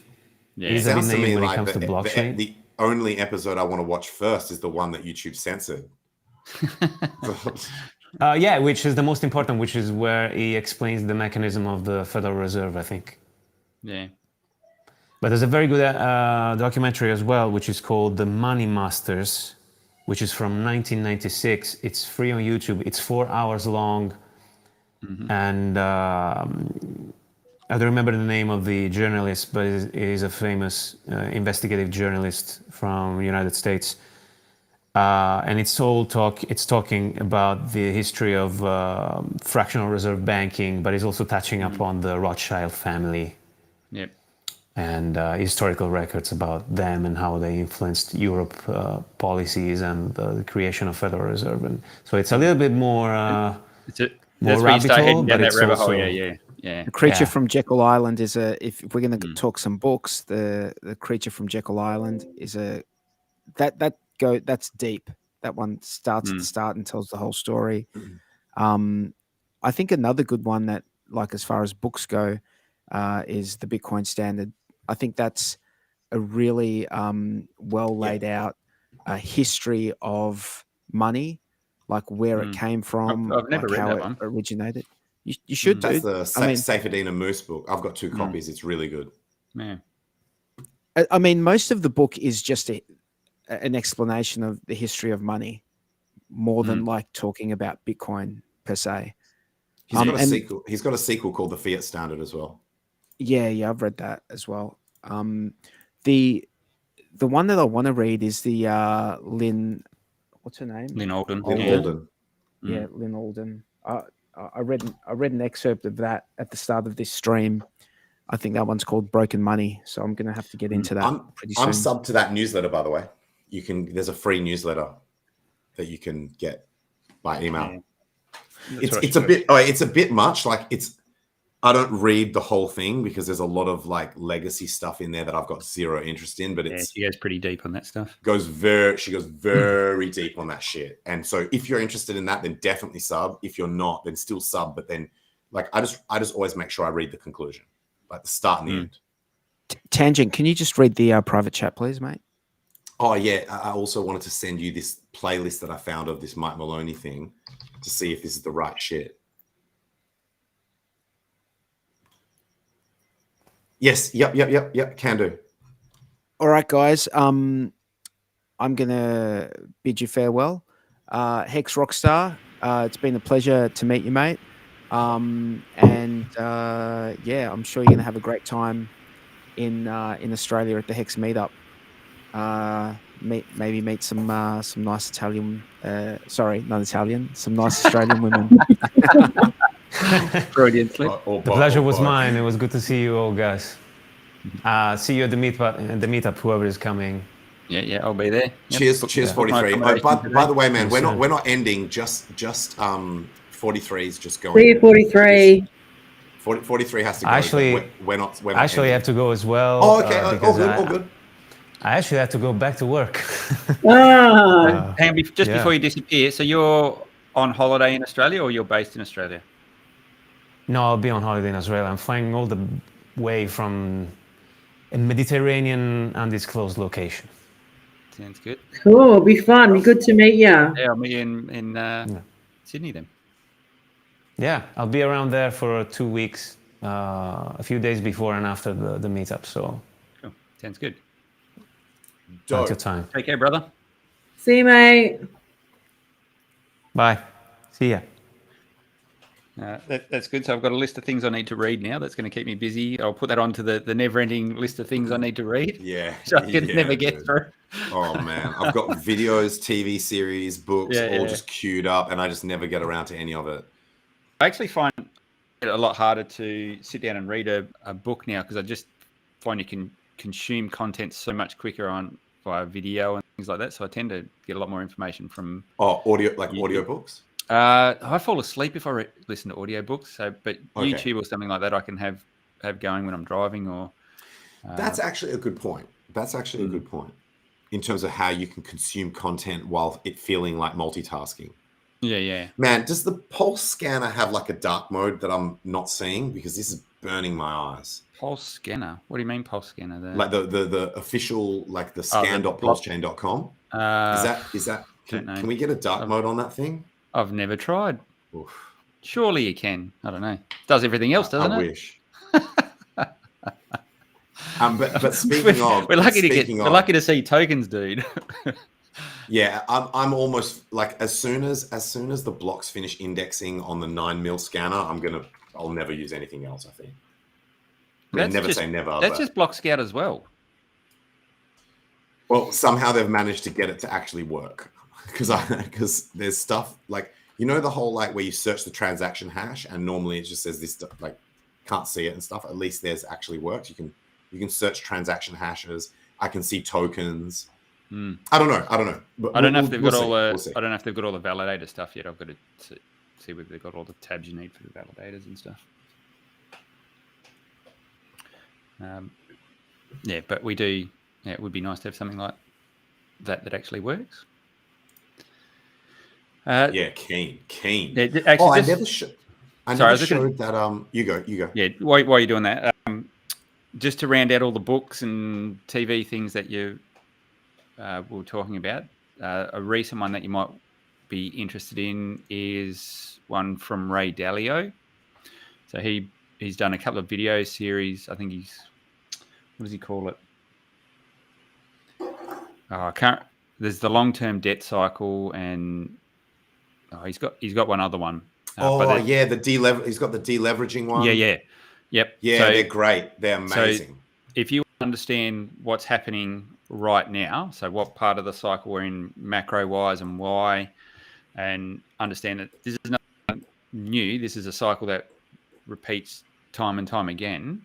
Go watch his videos because they're really insightful, and you'll just go, oh shit! So this is nothing new we're going through. This is something he's looked at as one of these principles that he noticed, that the way the cycles repeat and what's going on. So if you want to understand that a little bit more, check out those. They're like 30 minutes, 40 minutes on YouTube, all free stuff and really high quality. He's a super bear. This is there have been a lot of really good recommendations in this particular stream. Super bear. Yeah. It's not great news. It's good to understand it.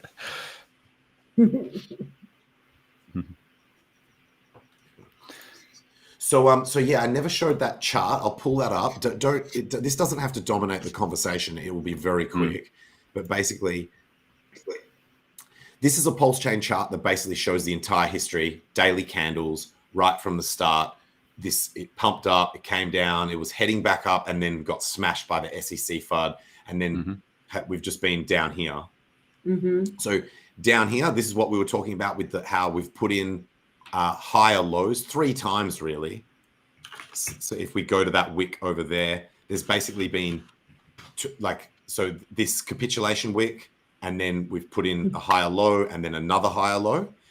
And then there's this downtrend here that I was looking at, which we've broken out of. And so some people are like, oh, but you know, the price is going back down. Pulse was on a pump and then now it's going back down. But guys, if you look at this trend line here, which has like 1, 2, 3, 4, 5, 6, 7 touch points at like before it broke out, we've come back and we've retested this and then we've moved off aggressively, right? This is a daily bullish engulfing candle. That's today's candle is a mega daily bullish engulfing candle. And so if that was the retest of this descending trend line, this trend line, then and we basically, that means putting in another higher low and go up to potentially put in another higher high, then the trend is up, the bottom's in, all of that good stuff comes. I'm not saying that yet, but it's looking really good. It's looking really promising. So, and then, like I said, this creates the foundation for all the other cool shit that all these projects are doing. Then their tokens can actually pump and start to not look so wrecked against the dollar if we've got that baseline level of Pulse at least going sideways rather than down. Can you bring up a HEX Pulse chart and price it in Pulse? You want HEX, so HEX rep Pulse, and then price in. You can share if you want to bring up every time I do, man. It wrecks you. Yeah, I don't know why. I just can't. So, share. And you want daily candles? Yeah, it doesn't particularly matter. The price. Wow, look at this thing. Holy hell. Yeah, it's looking right. Wow. Bro, I don't think people realize this. This has just been in an uptrend the entire time. Yeah. Bro. Hey, Jex, are you on a Apple Mac? No, I'm on a gaming laptop, not a Mac though. Yeah, because my Mac does the same stuff. Throws me off if I share anything. It just freezes and I can't see what's going on. So I don't know. I really need to just reformat my whole machine. This thing looks bullish as. Look at that. It put in a new all-time high. You guys know that my policy is I'm always bullish at all-time highs. And new highs are always bullish, no overhead resistance. And then it's come back to this trend line.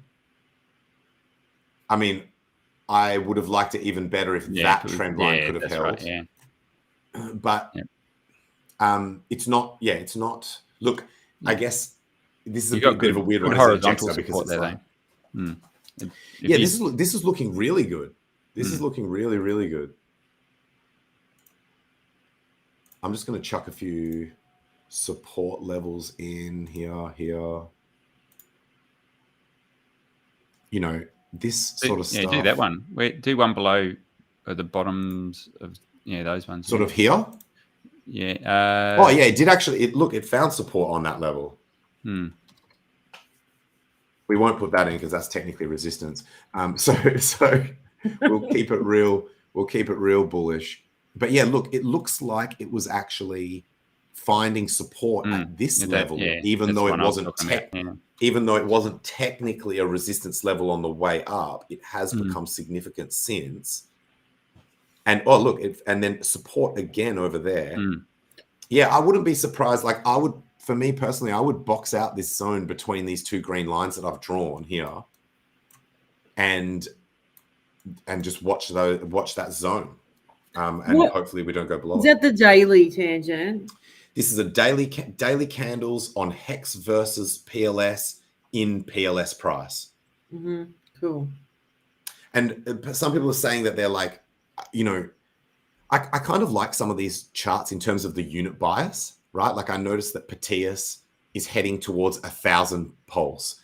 This one's heading towards 200 pulse. Like in terms of numbers of pulse, the numbers are actually nice and palatable to talk about. You're not talking about, it's 5 zeros and a 162. Like, you know what I mean? You're talking in like tens, hundreds, thousands.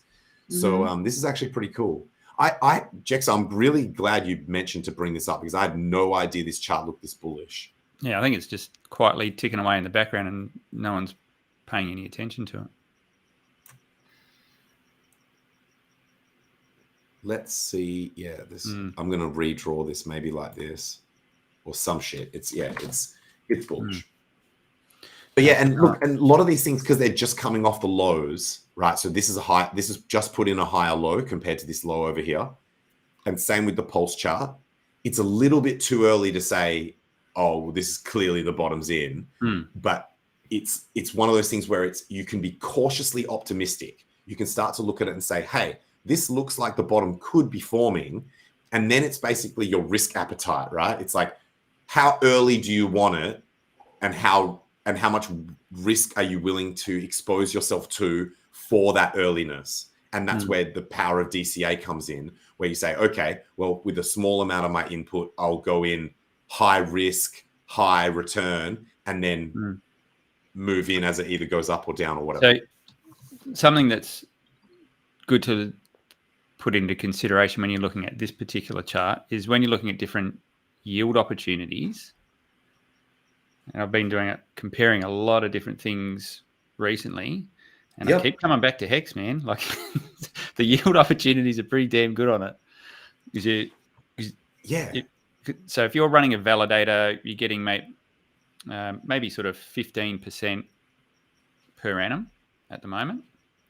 But you've got, obviously, there's things you've got to do. You're running hardware, and depending on how you do that, there's costs and so forth, and there's technical barriers to entry, costs, and the risk of getting slashed. Whereas with HEX, you can't get slashed. Yeah, I'm not too concerned about that as a risk. Like, you've got to be doing some silly shit to get slashed. But if your node goes offline and things like that, you can get penalties. Yeah. But then you go, okay, well, I can get what's a per annum yield on HEX at the moment? That'd be around 12%, would it? Am I in the ballpark there? I've got no idea. I thought it was 38. Per annum, though, if you're doing if you're doing a year stake. Oh, sorry. Sorry. So if you're working on, say, a year time. But then if it's going up against Pulse like this and continues to do this, then you've got to factor that in the equation as well. So the yield you're getting on the HEX is actually probably more valuable than the yield you're getting on your Pulse at the moment, it seems. So it's interesting to have a look at these things and see if you're going to sort of string different strategies together, where's the best place to put things. Now, this in a week, this could be a completely different chart, but I'm just saying, based on the way it's looking at the moment, everyone's probably a little bit down on HEX, and for understandable reasons, has been belted around, as has a lot of other things. But I think it's going to surprise a few people. You are absolutely right that sentiment-wise, if you were a sentiment analyst, it's a good time to be looking at HEX.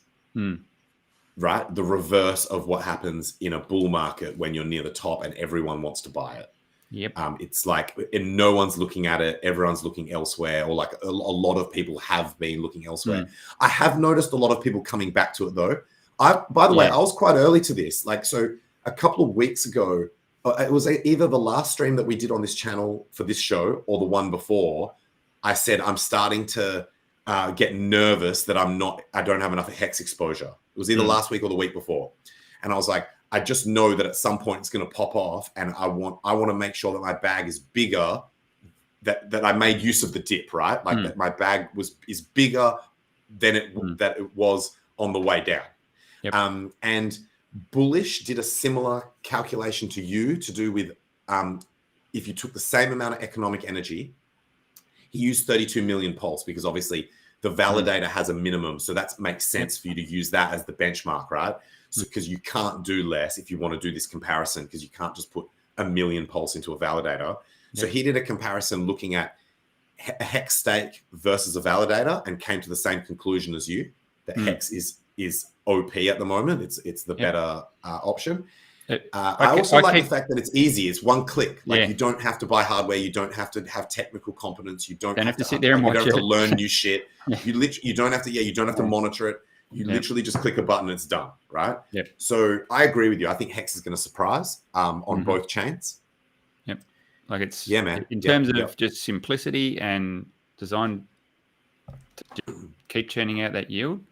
It just works. It's you can't knock it off. I've tried stringing different strategies together as well, and you go, okay, this is actually, it's pretty good. What are your thoughts about the, you know how the Orange Grove have got a HEX single asset pool? And feel free to be as like harsh as you want, because you guys know that I'm a fan. But so maybe it would be good to have like a counter opinion if you've got things that you don't like about it, or the risks that I haven't seen or something. But they've basically got a farm that you can put HEX into the farm. At the moment it's making about 1% a day, which is like bonkers high. But obviously you're getting yield farms. What are you getting, like an orange token or something? Or? Exactly, you get oranges, right? So like as in their incentive token is called, it's just OG for Orange Grove. And so so the yield that you're getting is technically not in HEX, so that is one difference. There is a deposit fee, so that's another difference from compared to doing it. But at those kinds of yields, you make that back very quickly, right? Like as in, it's a different risk profile, obviously, and it's a different. So even if you were to say, let's look at contract risks, and sorry if this is boring people, but like HEX is considered to be like bulletproof. It's been around for years. Made by Richard Hart, gold standard, audited, all audited out the arse, multiple, blah, blah, blah. Very well tested, very well scrutinized. So that is maybe one thing that you would consider. Like, hey, maybe this has like a higher contract risk. The yield is not in HEX. And so if you're a HEX maxi, maybe you're like, no, I don't want my yield to be in something that's not HEX, is another factor. Obviously, if we're being fair, the yield is way higher, like as in like just not even comparable. If you're saying 12% per annum, this yield farm would do that in like less than 2 weeks. If assuming the yield stays the same, which we don't know whether it could go up, it could go down. So you're not doing any LP. Farms are very new though. You're not doing any LP. The farms are very new. So you're not doing any LP. You're just putting in HEX. Is that? Yeah, it's single asset. Yeah, it's single asset. It's more like a pool where you're just putting in. It's a pool. Yep. Yeah. Is there a 4% fee to get in there? Yeah, there's a 4% deposit only fee. So some farms have started doing deposit and withdrawal fee and stuff like that. So theoretically, Sammy, if the yield was to be maintained, and the reason why I mentioned how new these farms are is because typically with yield farms, even if they don't survive for a long time, at the start they're usually very profitable, right? So at the start's probably when there's the lowest risk involving yourself in yield farming. I'm speaking in generalities here. Theoretically, if the yield was to be maintained for even just 4 more days, you would already break even on the deposit fee. And then assuming that you continually sell the yield token back into HEX along the way. And then after that, it's 100% in the green. What's it called? Like house money, and then it's just all free money. Like you just earn free money from there. Yeah. So what are you putting in the pools? What token is going in the pools? So they've got multiple farms and pools, but this one, their only single asset pool is HEX. They may, it seems like they're going to add more, but obviously no expectations, right? They started off, their first and only pool is HEX. And so it's not LP'd, it's not multi-token, it's not an LP thing, it's not a farm. It's just literally a single asset pool. And you make their yield token from depositing HEX. Which is the oranges. So I think Orange. I think as long as you know the game you're playing, then that's all good. You're right. There's a lot of protocols that are popping up where there's like a 4% deposit and a 4% withdrawal fee, and then there's a big Rube Goldberg machine sitting behind the back where the token that you're giving, you can feed it through all these other mechanisms. Yeah, there'll be another place that you can put the token. And it's look, like in this farm, this does that type of tokenomics does exist in this farm because the yield token also has a farm. Yeah. So if you create an LP of the yield token with Pulse, that can be put back in. So I know it starts to get like, but I don't think that was deliberate. I don't think that was designed to be like, hey, let's find somewhere for them to put the token. They actually want to incentivize people putting liquidity on their token. So I think you just got to understand that, like, you've got to look at each of these on a case by case basis. And I haven't looked at this one, so this is just a general comment. Yeah. We can speak in generalities for sure. I did look at one the other day, and I thought, I get concerned when people have got to give up 8% of their bag to participate in these. I know which ones you're talking about. You can say the name of it if you want. Yeah. So you give up 8% of your bag, and then everyone else has got to come in behind you and give up 8% of their bag, and then it starts to sound Ponzi-ish, like it does. And then you start giving a token that's created out of thin air, which is stupid to say because most tokens in crypto are created out of thin air. But then you start feeding it through all these other mechanisms. As long as you're not giving up your core tokens and getting it replaced with infinite minting tokens, which they're dump tokens inevitably. If you want to realize that yield, you've got to dump it. And if you get a wave of people come through and depositing into these farms and they're all giving up their 8%, and then someone's got to end up holding the bag at the end.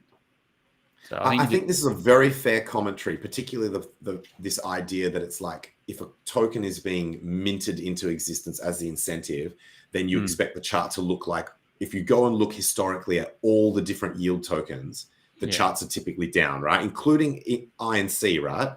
And then I guess the only counter I would create, and you also correctly pointed out that it's like, as long as you're careful not to, like, as long as you're aware of that and you're careful not to,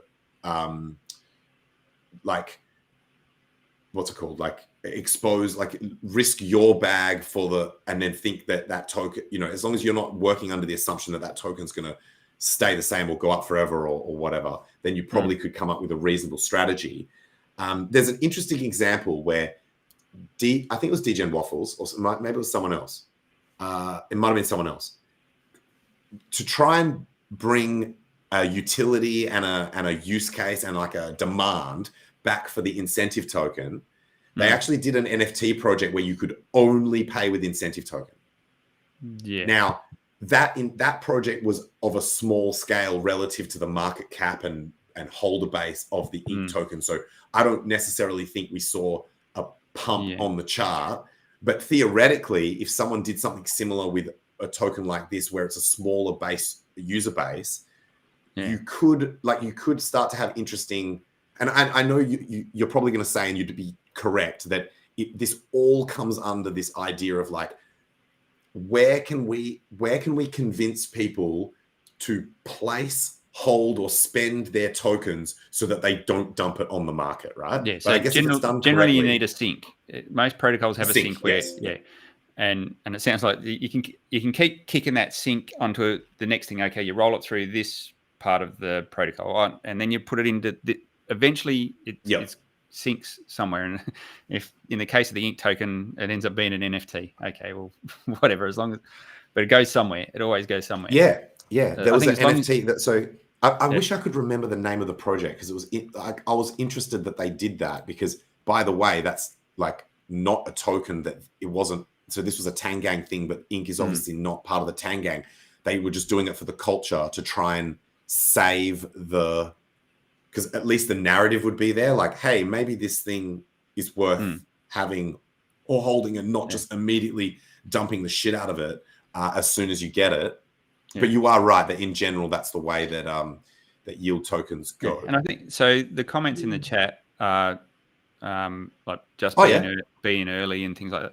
And that's what I'm saying. As long as you know the game you're playing, fuck, have at it, guys. Do what you want. I don't care. Just understand. Like, don't just blindly buy shit. Actually, go and read the white papers and find out how the tokens are working and where the sinks are and things like that, and understand the mechanics behind it.